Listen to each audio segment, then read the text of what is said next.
사무엘상 31장 6절입니다. 구약성경 461쪽 사무엘상 31장 6절 말씀, 오늘 말씀을 우리 함께 같이 봉독하도록 하겠습니다. 사울과 그의 세 아들과 무기를 든 자와 그의 모든 사람이 다 그날에 함께 죽었더라. 아멘. 할렐루야. 오늘 3부 예배에 참여하신 여러분, 또 온라인으로 함께 하시는 여러분 모두에게도 그 엄청난 십자가의 은혜와 더불어 이후에 여러분의 삶에도 엄청난 주의 은혜가 넘치게 되시기를 예수님의 이름으로 축원합니다. 여러분이 그동안 많이 정말로 기도해 주셔서 너무 감사드리고, 또 동조부주를 우리에게 허락하신 하나님께 영광을 올립니다. 하나님의 은혜를 감사합니다. 할렐루야. 이제 이후에 매매 계약 체결이, 또 모든 행정적인 절차가 순적히 잘 이루어지고, 또 건축 설계와 또 공사의 진행, 또 여러 가지 많은 절차들이 앞으로 남아 있습니다. 이 일들이 잘 이루어지도록 지금보다 사실은 더 많이 기도해 주셔야 돼요. 그리고 이제 건축 본격적으로 진행되면 지금부터 여러분이 또 걱정하시는 분들도 교회 이전 건축하면 어떻게 하지, 이런 걱정, 또 여러 가지 부담이 있는 분들도 계실 터인데 다 그냥 주님께 맡기시기를 바래요. 여러분 중에서 어떻게 하지 걱정이 생기는 분이 계시면 저는 여러분보다 600배 더 걱정이 됩니다. 그러니까 여러분이 모든 걱정이 생길 때마다 제 목사님은 600배, 목사님 600배나 더 걱정이 있을 텐데 그렇게 생각하시고, 그리고 지금까지 선히 인도하신 하나님, 앞으로도 선히 인도하실 줄로 믿습니다. 한번 따라 합시다. 하나님은 항상 좋으십니다. 어떤 상황이 펼쳐진다 할지라도 결과는 하나님이 좋게 해주신, 하나님은 항상 좋으시고 선하신 하나님인 줄로 믿습니다. 좋으신 하나님 찬양 한번 하십시다. 좋으신 하나님, 좋으신 하나님, 좋으신 하나님, 참 좋으신 누구의 하나님? 나의 우리의 기도를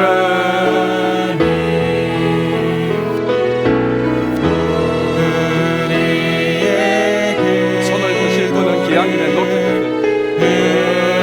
응답해 어떤 하나님? 참 좋으신 나의 하나님, 한없는 축복을, 한없는 축복 누구에게? 우리에게 주시는 참 좋으신 나의 하나님. 할렐루야. 좋으신 하나님, 하나님을 언제나 좋으신 하나님을 믿고 신뢰하고 이 험한 세상 승리하시기를 예수님의 이름으로 축원합니다. 어제가 6.25 72주년이 되는 날이었습니다. 70 이하가 되시는 분들은 이 전쟁의 소용돌이를 직접 겪지 않으셨겠지만은 70 이상이 되시는 분들은 전쟁 중에 태어난 분도 계시고, 또 직접 전투에 참여한 분도 계시고, 또 전쟁의 어려움을 겪으신 분도 계십니다. 이 6.25 전쟁을 통하여서 한 135만 명 이상이 사망하고, 국방부 통계에 하면 우리 남한에만 국군이 13만 명 이상, 그리고 민간인 사망자도 24만 명, 학살로 죽은 사람 12만 명 이상 되는 50만 명 이상이 이 전쟁으로 인하여 생명을 잃고, 그 부상자와 지금까지 후유증을 겪고 있는 사람들, 또 통계에 집계되지 않는 사람들을 이루 파악할 수 없을 정도로 너무나 많은 참상을 겪은 전쟁입니다.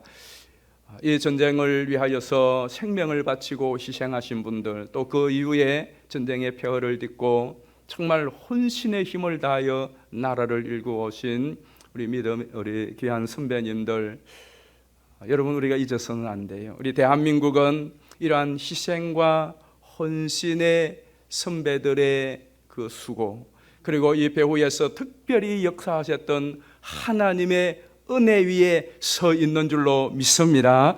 그래서 이 하늘의 하나님의 은혜에 대한 감사와 또 나라와 민족을 위하여 헌신한 분들에 대한 그 은덕을 우리가 잊어서는 안 됩니다. 그리고 저와 여러분들도 이 세상을 떠나는 날까지 하나님의 나라와 또 이 나라를, 우리 조국을 위하여서 여러분들도 잘 보존하고 개성 발전하는 일에 기여하는 그러한 복된 삶이 되기를 예수님의 이름으로 축원합니다. 그런 생각을 합니다. 어제 그런 생각을 많이 했어요. 그 6.25 전투에 자발적으로 나간 분들, 자원해서 나간 분들, 그래서 생명을 잃은 분들도 많아요. 어째서 그들은 나라를 위하여 자기의 생명을 기꺼이 바칠 생각을 했을까? 또 교회도 그렇습니다. 복음을 위하여 순교하고 교회를 위하여 재산을 팔고 교회를 위하여 자기의 시간을 내는 이런 분들은 어째서 자기를 그렇게 희생하고 헌신하여서 하나님과 또 다른 사람들을 위하여서 자기의 그 단 한 번뿐인 소중한 인생을 바칠까? 이런 생각들을 해요. 그러한 삶이 가능한 것은요, 죽음을 앞에 둔, 죽음을 먼저 두는 사람은 그런 삶이 가능합니다. 그래서 여러분들이 힘들고 어릴 때 그런 사자성어가 있잖아요. 뭐죠? 사생결단. 사생결단을 하면 못할 일이 없다 그래요. 이 사생결단이란 말은 생과 사를, 그 삶과 죽음을 분간하지 않고 고려하지 않고 끝장낸다 하는 그런 말이죠. 그러니까 죽고 사는 것을 생각하지 않고 달라드는 거, 그런 사람은 못 이깁니다. 근데 여러분, 이 단어가 저는 그것 때문에 그런 것이 아니라 사가 먼저 있다는 것 때문에 좀 깊이 생각할 수 있는 단어예요. 사생결단이 아니고 생사결단을 하지, 그렇게 왜 안 할까요? 똑같은 한자 뜻인데 생사결단을 합시다, 그렇게 말 안 해요. 사생결단을 해요. 이 순서가 굉장히 중요합니다. 사생결단, 사생이라는 말은 죽음을 먼저 생각하는 겁니다. 죽음을 앞에 두는 겁니다. 죽음을 앞에 두고 사는 거예요. 그 사람은 충성할 수 있고 고난을 해칠 수 있고 어떤 시련이 와도 좌절하지 않는 사람이에요. 그런데 실제로 우리 대부분은 어떻게 삽니까? 생사의 삶을 사는 거예요. 그래서 생사기로, 생사화복, 생사확인, 생사, 뭐가 앞이죠? 생이 먼저 나가요. 그러니까 생이 먼저 나가니까 어렵고 힘들면 움츠러듭니다.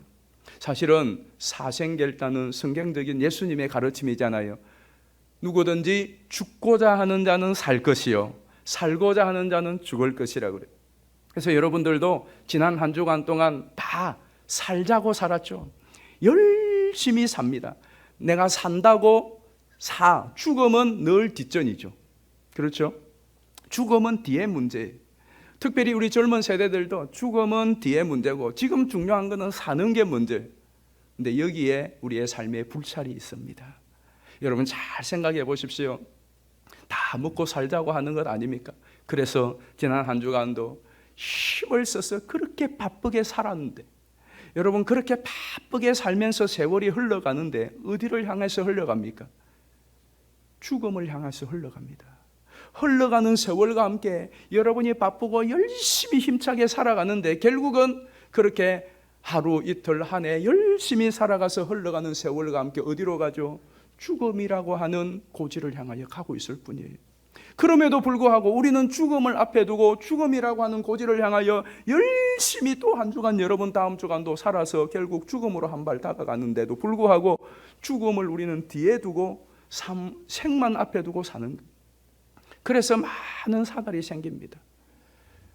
여러분 정말로 우리가 죽음을 앞에 두고 살아가지 않으면 이 생이, 펼쳐지는 이 생이 전부인 것처럼 생각을 하기 쉽죠.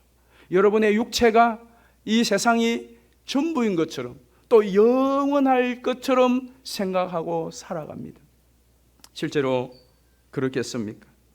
인생을 거기에 걸고 살다가 어느 날 갑자기 인생의 호흡이 끝나는 그날 여러분의 몸은 뭐가 됩니까?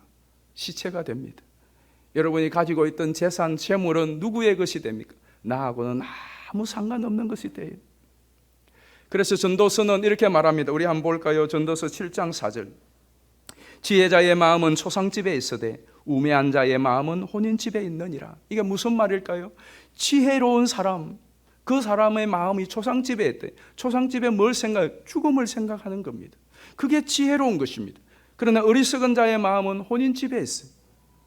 늘 이 세상이 이것이 영원할 것처럼, 전부인 것처럼, 그건 너무나 어리석은 거예요. 죽음을 생각하고 죽음의 문제를 해결한 자만이 지혜로운 삶을 살아갈 수가 있습니다. 여러분은 여러분의 죽음에 대한 준비를 해 놓으셨습니까? 오늘이라도 만약 여러분의 생명이 갑자기 훌쩍 떠나간다면 여러분의 몸과 여러분의 모든 가지고 추구하던 것은 어떻게 되는 것입니까? 그렇기 때문에 여러분 죽음에 대한 준비를 하셔야 됩니다. 유언장 미리 준비해 놓으시기를 바라요. 꼭 적어서 기록하지 않더라도 여러분의 가족, 자식들에게 여러분의 죽음 이후에 대하여 말씀을 해 놓으십시오. 오늘 가셔서 이야기하세요. 저는 우리 아이들이 성인이 되었을 때에 엄마 아빠 죽거든 이야기해 놨습니다. 모르잖아요. 여러분이 오늘 언제 내가 세상 떠날지 어떻게 합니까? 갑자기 떠나면 어떻게? 자식들이 장례 어떻게 치러야 돼? 그러지 말고 지금 장례는 이렇게 치러, 기독교 행식으로 치러, 또 내가 장례는 어떻게 정말 믿음으로 천국 간 환송 예배를 드려, 이것을 여러분 자식들 앞에 또 여러분의 가족들 앞에 미리미리 문서로 안 남겨놓더라도 이야기를 해 놓으세요. 그러면 여러분이 어느 날 갑자기 훌쩍 떠났을 때 자식들 가족들이 당황하지 않잖아요. 장례 때문에 어떻게 했든 머리 싸지 않잖아요. 그거 해 놓아야 되지 않겠어요? 돌아가시면 언제나 훌쩍 떠나시더라도 우리 자녀들이 또 우리 유족들이 장례식, 우리 엄마 아빠가, 우리 할아버지 할머니가 이렇게 장례식 하라고 해서 그대로 하면 되는 거죠. 그리고 또 믿음의 유산을 미리미리 물려주셔야 돼요. 내가 떠나고 없더라도 너희들 믿음으로 살아야 돼. 아빠 엄마는 너희들을 계속해서 책임지고 곁에 있어줄 수 없어. 언제 훌쩍 떠날지 모르지만 그때에도 당황하지 말고 하나님을 신뢰하고 하나님을 의지하고 믿음으로 살아가야 될 방법에 대해서도 수시로 가르쳐 주셔야 돼. 예배는 어떻게 드려야 돼? 너희가 인생에 어려움이 닥쳤을 때 어떻게 기도해야 돼? 고난을 어떻게 헤쳐나가야 돼? 하는 믿음의 삶은 어떤 삶이야? 자주 가르쳐 주세요. 그것이 여러분이 일확천금을 우리의 자식에게 물려주는 것보다 큰 유산입니다. 그래서 여러분의 언제가 될지 모를 생명의 내 곁을 떠나게 될 하나님의 부르심이 언제일지 모르기 때문에 오늘이라도 그렇게 준비하지 않은 분들은 여러분의 유언장을, 그리고 여러분이 떠나고 난 후에 우리 가족들이 어떠한 믿음의 삶을 살아가야 될지를 알려주세요. 가르쳐 놓으세요. 그래서 그냥 한참 생각하고 찾아야 되도록 만들지 말고 그냥 자동적으로 알도록 수시로 이야기해 주는 게 좋아요. 그것이 나에게도 좋습니다. 그러나 또 하나, 우리가 그렇게 죽음의 준비를 다 해놓는다고 영광스러운 죽음이 되는 건 아닙니다. 누가복음 16장에 나오는 거지 나사로와 부자의 이야기 잘 알죠. 그 거지 부자가 날마다 호화로이 자색 옷을 입고 연락하다가 어느 날 죽습니다. 그 장례식이 얼마나 어마어마하고 근사하고 화려했겠습니까? 그렇게 어마어마하고 근사하고 화려한 장례식을 했다고 해서 그 부자의 죽음이 영광스러운 죽음이 되겠습니까? 그 부자의 죽음 이후의 삶이 영원한 안식의 삶이 되겠습니까? 우리가 아는 대로 그 부자는 그 죽음 이후에 영원히 불타는 지옥 불꽃에서 고민하고 있다고 했습니다. 거지 나사로가 죽었을 때에 살아있을 때도 그를 거두어 주는 사람이 없었는데 죽은 거지 나사로의 시신을 누가 거두어 주겠습니까? 장례식이라도 제대로 치루었겠습니까? 어떻게 어디에 시신이 처처되었을지 모를 그 부자 거지의 장례지만은, 그러나 그의 죽음은 비참한 죽음이 아니었습니다. 영광스러운 죽음이었고 그는 영원토록 그 죽음 이후에 아버지 아브라함의 품에, 하나님 품에서 영생 복락을 누리게 되었습니다. 무엇이 결정한 것이죠? 장례식이 결정한 것이 아닙니다. 그가 어떻게 살았는가가 결정하는 것입니다. 여러분, 오늘 하루의 삶, 주어질 내일 하루의 삶을 내가 어떻게 사느냐 하는 것이 곧 내 죽음을 잘 준비하는 것입니다. 한번 여러분들의 삶에 허비하지 않고 사생결단을 하는 사람만이 어떠한 삶의 어려움이 와도 그것을 헤쳐나가고 내 주어진 오늘의 삶이 어떠하든지 거기에 충성할 수가 있고, 그리고 여러분의 삶의 보람과 의미와 가치를 계속해서 창조하는 것을 내 인생의 큰 일로 여길 수가 있습니다. 자막 한번 여러분 읽어보실까요? 시작. 나는 무엇을 위해 단 한 번뿐인 소중한 삶을 불태우고 있는가? 다시 한 번 더 마음을 담아서 읽어봅시다. 시작. 나는 무엇을 위해 단 한 번뿐인 소중한 삶을 불태우고 있는가? 여러분 스스로 답해 보세요. 여러분은 무엇을 위해 단 한 번뿐인 내 소중한 인생을 불태우고 있는가? 우리가 읽은 사무엘상 이제 6월 한 달 동안 이 말씀을 묵상했는데 어제가 마지막이었습니다. 사무엘상은 31장까지 마무리하는데 사울의 죽음과 장례식 이야기로 끝맺고 있어요.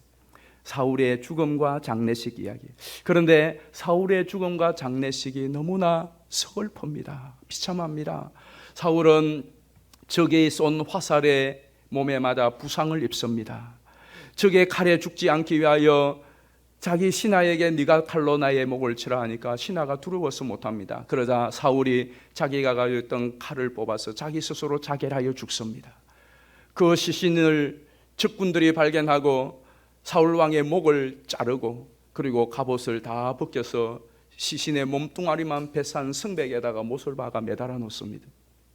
그리고 적군들이 철군하자 이 소식을 들은 이스라엘의 길르앗 야베스 사람들이 그 시신을 거두어서 장례를 치루어 주는 것이 사무엘상 31장의 내용입니다. 이 이야기는 사무엘의 이 죽음과 장례식은 곧 사울의 이 죽음과 장례식은 사울의 일생을 그대로 반영하고 있는 것입니다.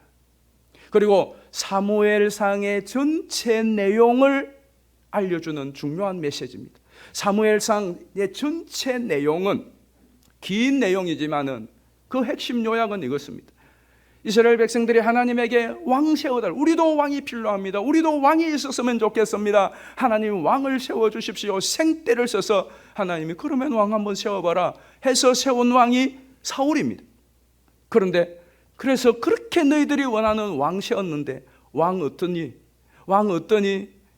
왕 이렇다. 벳산 성벽에 목 잘리고 몸뚱이만 달려있는 왕, 이게 너희들이 그렇게 원했고 생떼를 써서 내게 받아내고자 했던 왕의 모습이다. 잘 보아라 하는 것이 사무엘상 전체의 내용입니다. 전체 뭘 말씀해 줄까요? 그렇게도 여러분이 원했던 것, 하나님 제껴놓고 하나님보다도 그렇게 원했던 그것 결국은 어떻게 되느냐? 이렇게 된다 하는 이야기예요. 자, 그러면 여러분 정말로 이스라엘 사람들 백성들로부터 총망받던 초대 왕 사울입니다. 온 이스라엘 백성들의 열화와 같은 지지 속에 최초로 영광스럽게 하나님의 기름 부으심을 받아서 이스라엘의 초대 왕이 되었습니다.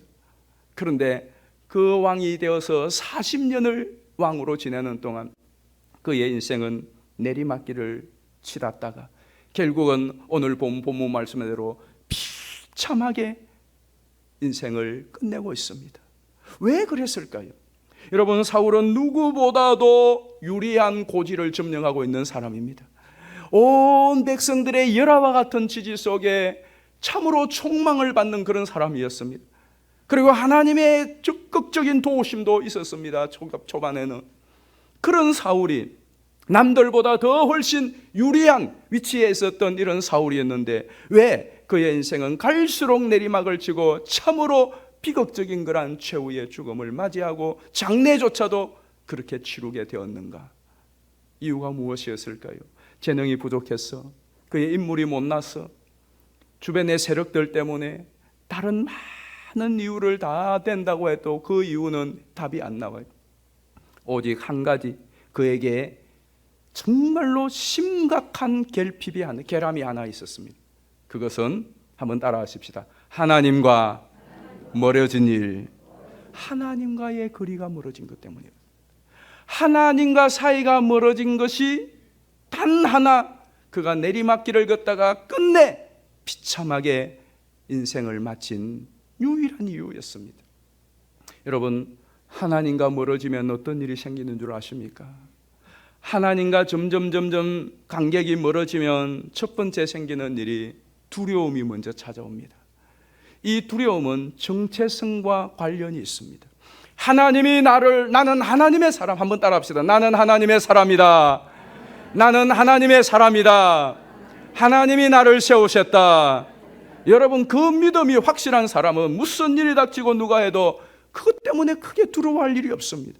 하나님이 나와 함께 하시다. 한번 따라하십시다. 하나님이 나와 함께 하신다. 전능하사 천지를 만드신 하나님이 나의 아버지요, 나는 그 하나님의 자녀요, 하나님이 나와 함께 하시고 내 가까이 있다. 어떤 문제가 발생한다 할지라도 잠깐 두렵고 잠깐 놀랄 수 있지만, 맞아, 하나님이 함께 계시지. 하나님이 나의 하나님인데, 내가 하나님의 사람인데, 그러면 그 두려움과 불안을 제압할 수가 있습니다. 그런데 사울은 하나님과 갈수록 거리가 멀어지니까 이 두려움에 제압당했습니다. 그래서 사울이 블레셋 전투가 처음 벌어졌을 때에 제사를 기다리지 못하고 자기가 집례하였습니다. 왜 그랬느냐 하니까 뭐라고 말하죠? 두려워서 그랬다고 합니다. 블레셋이 지금 눈앞에 있는데, 두 번째로 아말렉 전투에서 다 죽이라고 하였을 때에 또 왕을 살려두고 좋은 소와 양들을 살려두었습니다. 그때에 또 책망하면서 너 왜 이것들을 살려두었느냐? 사울이 뭐라고 말하죠? 백성들이 두려워서 살려두었다고 말합니다. 그러니까 계속해서 사울은 두려움. 왜 다윗을 죽이려고 쫓아다니는데 그렇게 일생을 보냅니까? 두려웠어. 이 왕이 빼앗길까 두려웠어. 저 다윗이 내 왕위를 쟁탈할까 두려웠어. 그 두려움 때문입니다. 그런데 그 두려움 속에 하나님이 나를 왕으로 세웠지. 하나님이 나와 함께 하시지. 하나님이 나의 힘이시지. 그러면 뭐가 두렵습니까? 저는 여러분들의 두려움과 불안의 원인이 뭔지 한번 생각해 보십시오. 누구든지 무슨 문제가 생기면 저도 여러분 다 두렵습니다. 그런데 그 두려움에 내가 사로잡히느냐, 아니면 이 두려움과 염려와 불안을 돌파하느냐는 하나님이 나와 함께 계시다, 그것입니다. 애들을 보십시오. 우리 아이들이 엄마 아빠하고 나들이를 나갔던가 또 운동장에서 공원에서 놀다가 애들이 늘 점검하는 것은 고개 들어서 엄마 아빠 있나 봅니다. 할아버지 할머니 계시나 봅니다. 그러다가 보이면 안심하고 또 즐겁게 놉니다. 그런데 어느 순간에 봤는데 아빠가 없고 엄마도 없고 할아버지 할머니도 없다. 그러면 어떻게 하죠? 웁니다. 두렵죠. 여러분 마찬가지입니다. 어떤 상황에서도 하나님 둘러봤는데 가까이 계시면 두려움 없는 줄로 믿습니다. 그런데 하나님과 거리가 저 멀어져 있어요. 그러면 그것이, 그 두려움이 나를 엄습니다. 사울의 문제가 그것이었습니다. 두 번째는 인생을 낭비하게 됩니다. 하나님과 멀어지면 생기는 일이, 그 다음에는 인생을 낭비하게, 사명감을 잃어버리게 돼요. 사울이 한 일 뭐죠? 여러분 40년을 왕으로 지냈습니다. 그 40년을 왕으로 지내면서 얼마나 많은 업적과 공로와 큰 일들을 그 왕권을 가지고 할 수 있겠습니까? 그런데 사울이 이제 왕 20년이 넘어가면서 나머지 후반부는 한 일이 다윗 죽이려고 하는 일이, 그것이 그의 주 사업이었습니다. 어린 다윗이 이제 20살 20대밖에 되지 않는 다윗이 그 사울을 향하여 애가 타서 두 번이나 이렇게 말합니다. 우리 성경 보실까요? 사무엘상 24장 14절입니다. 이스라엘 왕이 누구를 따라 나왔으며 누구의 뒤를 쫓나이까? 죽은 개나 벼룩을 쫓음이니이다 말합니다. 두 번째로는 사무엘상 26장 20절에도 보시면 그런즉 청하건대 여호와 앞에서 먼 이곳에서 이제 나의 피가 땅에 흐르지 말게 하옵소서. 이는 산에서 메추라기를 사냥하는 자와 같이 이스라엘 왕이 한 벼룩을 수색하러 나오셨음이니이다 라고 말하는 거예요.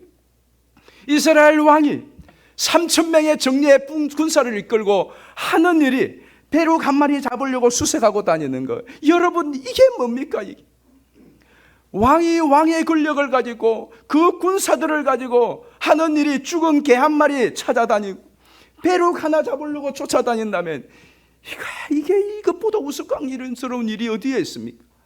하나님과 멀어지면 마치 우리의 삶이 그럴 수 있다는 거예요.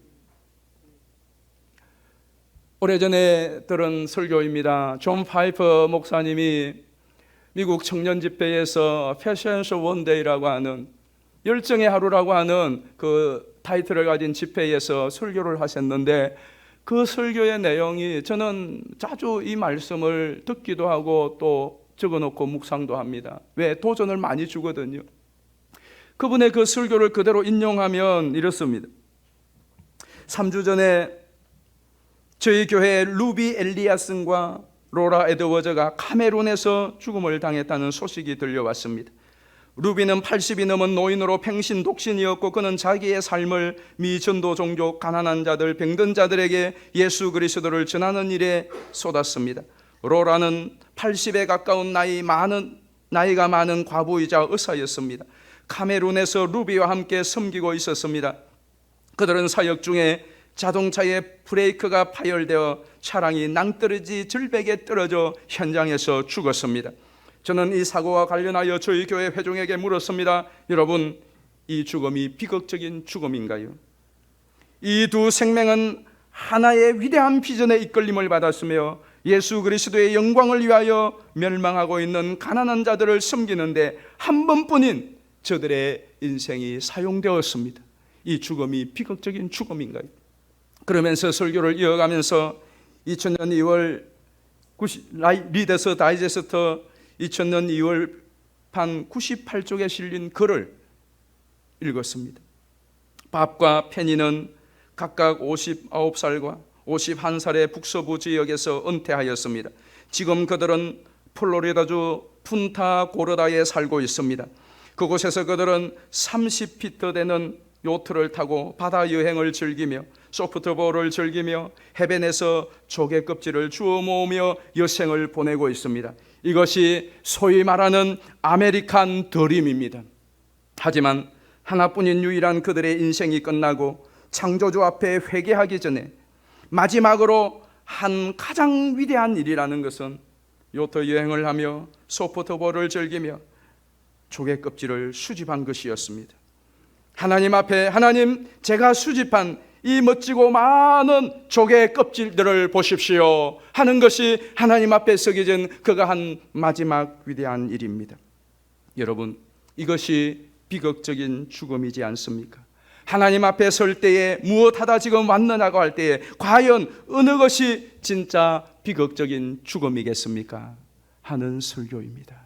여러분은 여러분의 한 번뿐인 인생, 여러분이 가진 물질, 여러분이 가진 시간, 여러분에게 주어진 그 재능, 무엇을 위하여 어디에 대부분을 사용하고 있습니까?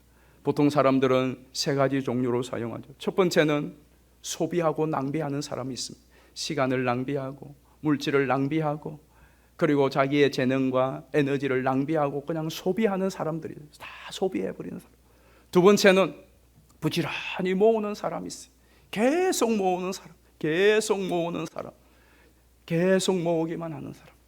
세 번째로는 정말 가치 있고 의미 있는 것에 투자하는 사람이 있습니다. 투자하는 사람. 여러분은 어떤 삶을 살고 있습니까? 저는 저와 여러분 모두가 영원한 가치를 위하여서, 또 사람의 영혼을 살리고 세우는 일, 다른 사람들에게 선한 영향력을 끼치는 의미 있고 가치 있는 일에 여러분의 시간과 물질과 재능과 남은 인생을 풍성히 쓰임받게 되기를 주의 이름으로 축원합니다. 세 번째로, 하나님과 멀어지면 생기는 일은 고립되는 겁니다. 그래서 자멸하게 되어져요. 사울의 일생을 보면 갈수록 사울은 고립됩니다. 왕인데. 그리고 나중에는 자기 주변에 있는 자기 신하 하나도 자기의 말을 들어주잖아요. 그래서 자기 스스로 자기 칼을 들어 자기가 생명을 끊는.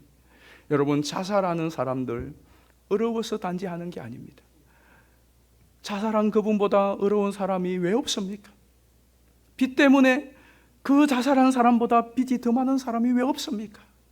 행편과 처지가 그 죽은 사람보다 더 악화된 사람도 많습니다. 그럼에도 불구하고 나는 스스로 목숨을 끊을 수밖에 없는 가장 큰 이유는 고립감 때문에 그렇습니다. 고립감 때문에. 왜 유명한 탤런트 인기 배우들이 그렇게 큰 무대와 환호를 받고 어느 날 호텔방에서 스스로 목숨을 끊습니까? 몰려오는 그 고독감, 몰려오는 그 고독감과 그 허탈감, 그걸 어떻게 해결할 수가 없는 거죠.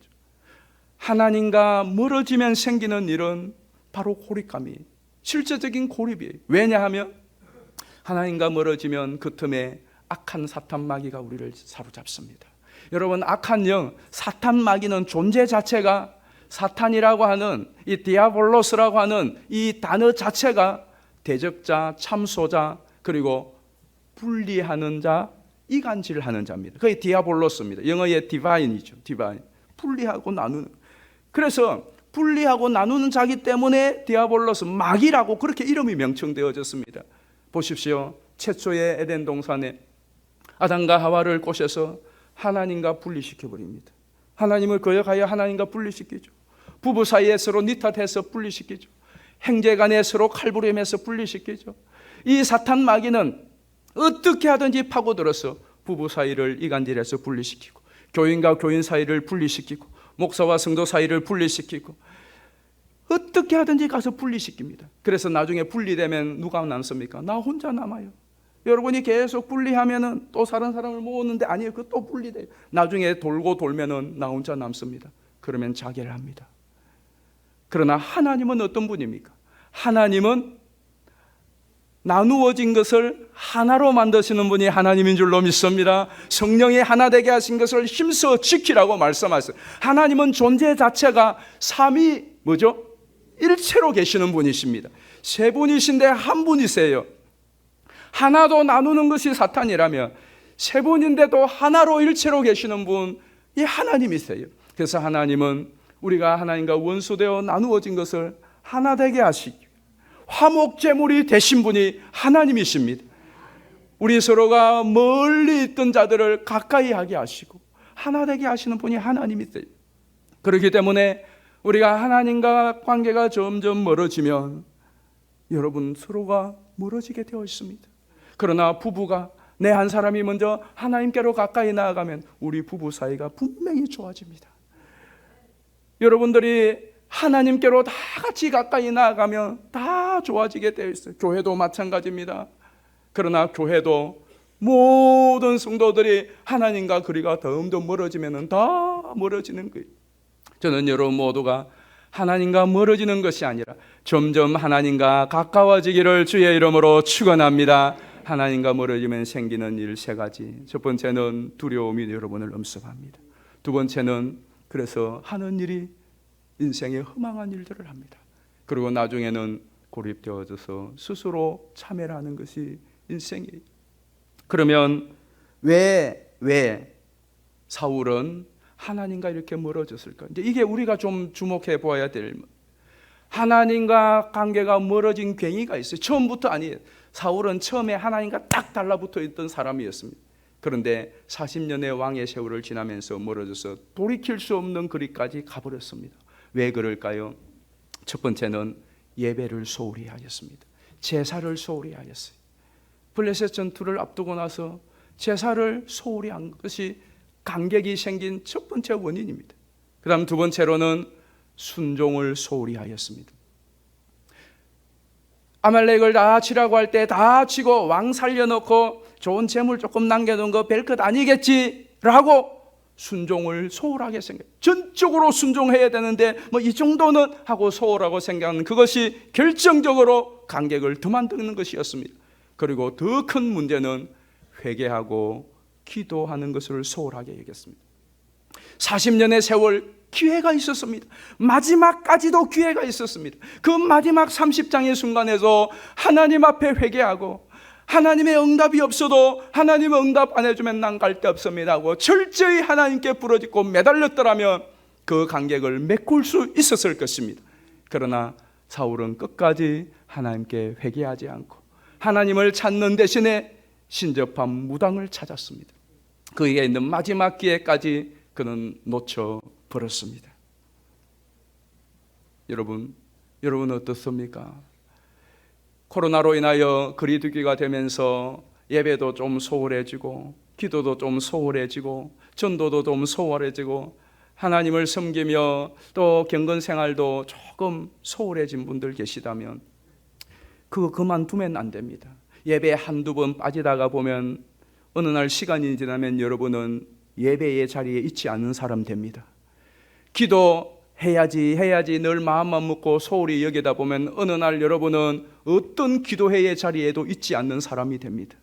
여러분이 하나님 앞에 섬기고 봉사해야지 하는 일을 늘 미루다가 소홀히 여기다가 보면 어느 날 여러분은 아무것도 주의 일을 위하여 하는 것이 없는 사람이 됩니다. 여러분이 하나 둘 순종하는 것을 예사롭게 여기다가 내가 중요하게 여기는 것만 순종하고 이것은 별거 아닌 순종하다가 보면 어느 날 여러분은 하나님께 순종하는 것이 하나도 없는 자리에 뚝 서 있는 것을 봅니다. 그렇게 거리가 멀어지기 전에 여러분 다시 혹시 멀어진 간격이 있다면 좁혀내시기를 주의 이름으로 축원합니다. 좁히셔야 돼요. 좁히셔야 됩니다. 다시 예배의 자리로 가까이 나오셔야 되고 다시 기도의 자리에 바짝 무릎을 당겨 앉으셔야 되고 다시 여러분 섬김과 순종과 헌신의 자리에 가까이 나오셔야 됩니다. 우리 인생의 가장 큰 축복은 하나님과 가까이 하는 것인 줄로 믿습니다. 우리 시편 73편 28절 말씀 보실까요? 이 말씀은 우리 다 같이 한번 읽어보겠습니다. 시작. 하나님께 가까이 함이 내게 복이라. 내가 주 여호와를 피난처로 삼아 주의 모든 행적을 전파하리이다. 그래서 시편 84편 10절은 이렇게 말합니다. 이 말씀도 같이 읽겠습니다. 주의 궁정에서의 한 날이 다른 곳에서의 첫날보다 나은데 악인의 장막에 사는 것보다 내 하나님의 성전 문지기로 있는 것이 좋사오니. 아멘. 왜 그렇습니까? 하나님께 가까이 있는 것, 하나님과 가까이 하는 것이 복이기 때문에 그래요. 올해도 벌써 이제 절반이 훅 지나갑니다. 절반이. 지난 6개월을 돌이켜보시면서 하나님과 경건 생활의 거리가 멀어지고 하나님과 거리가 이전보다 더 가까워지는지 멀어지는지 점검하셔야 됩니다. 그리고 여러분 가장 시급한 문제가 하나님과 멀어진 부분이 있다면 더 좁히는 것이 여러분의 남은 시급한 문제여야 됩니다. 하나님을 떠나면, 하나님이 떠나버리면 우리는 아무것도 아닙니다. 흙이었던 우리 하나님 빚으셨고 하나님이 그 코에 생기를 불어넣어 지금 살아있는 여러분 인간이 된 것입니다. 공허한 이 땅에, 흑암의 이 땅에 하나님의 말씀이 들어가서 나무가 되고 풀이 되고 아름다운 천지 만물이 생겨졌습니다. 그 말씀이 떠나고 하나님이 떠나면 꽝입니다. 그러나 여러분이 어떤 처지와 행편이라도 하나님이 나와 함께 하시고 하나님께 가까이 가면 여러분이 아름다운 모습으로 멋진 군대로 하나님의 사람으로 일어나게 될 줄로 믿습니다. 우리 남은 인생의 삶은 기회입니다. 여러분이 오늘을 살 수 있고 내일 또 하루가 주어지면 그것은 여러분에게 기회로 주어진 것입니다. 그리고 우리에게는 새 성전 건축이라는 기회도 주어졌습니다. 여러분, 이런 기회는 성도에게, 모든 성도에게 주어지는 기회는 아닙니다. 모든 사람에게 주어지는 기회는 아니에요. 여러분에게 성전 건축할 기회가 주어졌고 내가 또 하루, 이틀, 사흘 앞으로 살아갈 날이, 인생의 날이 주어졌다면 그거는 기회로 하나님이 주신 거예요. 그러면 어떻게 해야 되겠습니까? 그 기회를 잘 선용하시기를 바랍니다. 잘 선용하시기, 잘 준비하여서 헌신하여서 하나님의 은혜와 은총과 축복을 담아내는 그릇으로 빚어지기를 주의 이름으로 축복합니다. 그래서 여러분이 그 하나님의 놀라운 은혜와 축복을 누릴 뿐만 아니라 또 다른 사람들에게 흘러보내는 참으로 보람되고 의미 있는, 가치 있는 여러분의 남은 일생이 되기를 예수님의 이름으로 축원합니다. 우리 이 시간 합심하여 기도하겠습니다. 때로 우리에게 고난과 시련이 닥칠 때 그 고난과 시련은 우리를 주님께로 밀어붙이는 파도와 같습니다. 때로는 내 인생의 고통과 슬픔이 닥칠 때에 그 고통과 슬픔이 어쩌면 나를 주께로 피하는 비바람이 될 수도 있습니다. 그것 때문에 내가 주님께로 피하고 주님과 가까워졌다면 그것이 오히려 우리가 감사할 일입니다. 우리의 모든 것을 통하여, 모든 기회를 통하여 우리가 주님께로 더 가까이 가고, 그리고 주님과 동행하는 삶을 살아낸다면 그야말로 축복이요, 우리의 인생이 하나님께 기쁨이 되고 많은 사람들에게 축복이 되는 의미 있고 가치 있는 삶이 됩니다. 여러분의 남은 인생을 낭비하지 마십시오. 두려움에 사로잡혀 있지 마십시오. 스스로 고립시키지 마십시오. 함께 하시는 하나님, 주님을 의지하고, 그리고 우리에게 주어진 성전 건축의 기회뿐만 아니라 주의 일을 할 수 있는 기회가 있다면 그 기회를 그냥 흘러보내지 말고 잘 준비하여 헌신하여서 하나님의 역사를 담아내는 멋진 그릇으로 여러분이 쓰임받기를 바랍니다. 하나님, 나에게 다시 주님을 가까이 하는 예배와 말씀과 기도와 그리고 헌신과 섬김에 다시 박차를 가할 수 있도록, 분발할 수 있도록 은혜를 달라고 기도하시고, 또 우리가 앞으로 이 모든 종교부지를 이제 계약하고 또 설계 건축의 모든 일들, 그리고 또 이곳을 매매하고 성전을 이전하는 이 모든 일들이 순적하게 이루어질 수 있도록, 이것이 하나님 큰 축복이 되고 기쁨이 되고 즐거움이 되도록 하나님 역사해 달라고 우리 주여 한번 부르고 통성으로 기도합니다.